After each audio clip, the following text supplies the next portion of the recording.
And today I want to have a discussion about Magneto, but I don't really want to have a discussion about him in terms of his abilities and whatnot.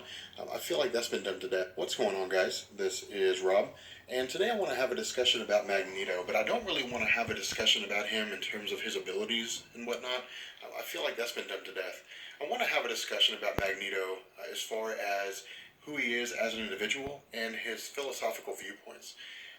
Magneto is the perfect example of a man chasing his own shadow, or a dog chasing its tail. I think is a better example.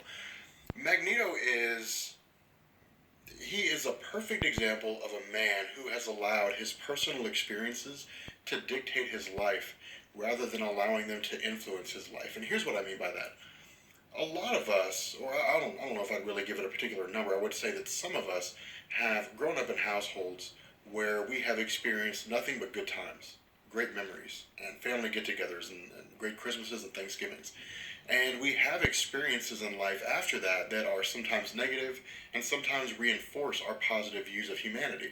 For some of us, it's the opposite. Some of us have been raised in households and we've known nothing but bad times, and we've experienced good things in life, and we've experienced bad things that reinforce our negative viewpoint of society. But what we do is we take these experiences and we allow them to influence our lives. We walk through the world knowing that not everyone's going to be nice, but not everyone's going to be terrible. You simply have to take people as they are. With Magneto, it's not like that.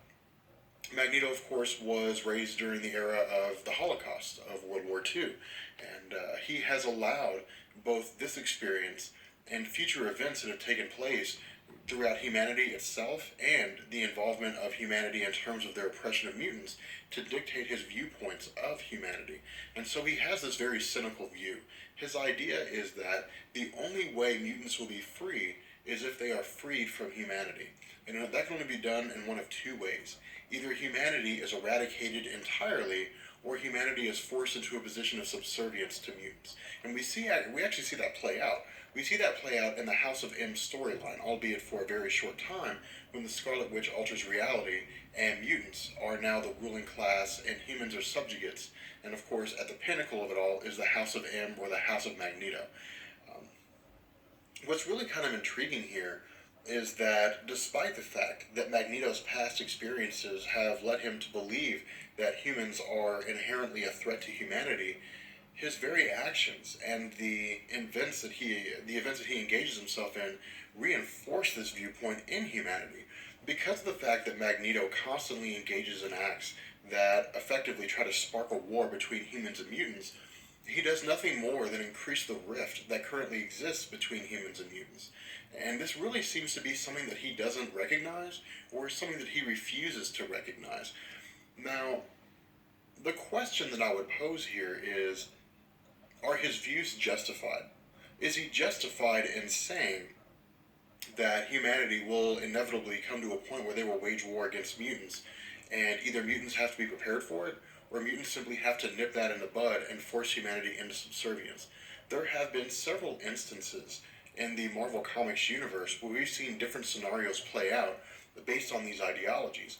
We've seen scenarios like the Days of Future Past or Bishop's Timeline, where humans became the sort of mainstream oppressor to humanity, or to mutants became the sort of subjugates to to humankind. That is to say, humans sort of impose their will on mutants and enslave them for the most part.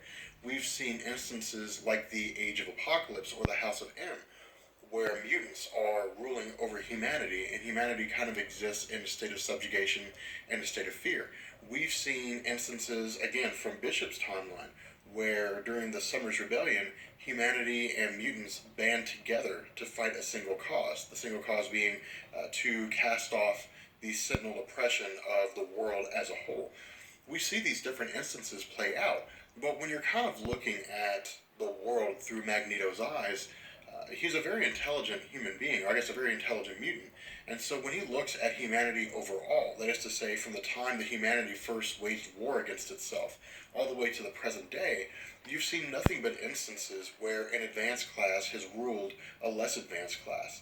And this is kind of the same viewpoint that Bolivar Trask had in the last video that we discussed. Bolivar Trask had this viewpoint that when a more advanced society meets a less advanced society, the more advanced society will oppress and conquer the less advanced society. Magneto kind of sees mutant as being the more advanced, the next step in evolution. And so, in addition to his viewpoints of, you know, humanity is attempting to oppress mutant we must stop this, he also views mutant in an arrogant way. That is to say, mutants are better than humans, therefore, mutants should rule humans. Humans were meant to be ruled.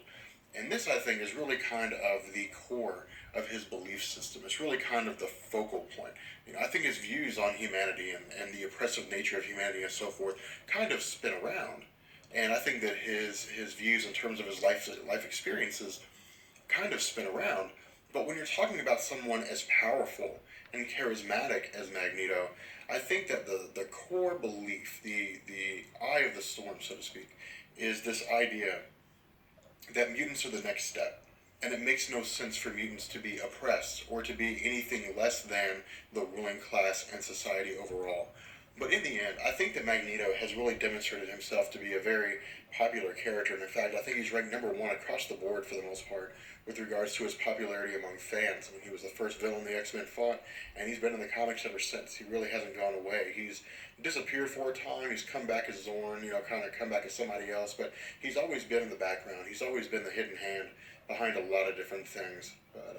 But yeah, so we're going to go ahead and bring this video to an end. I hope you guys enjoyed it. If you did, let me know. And I will catch you guys later.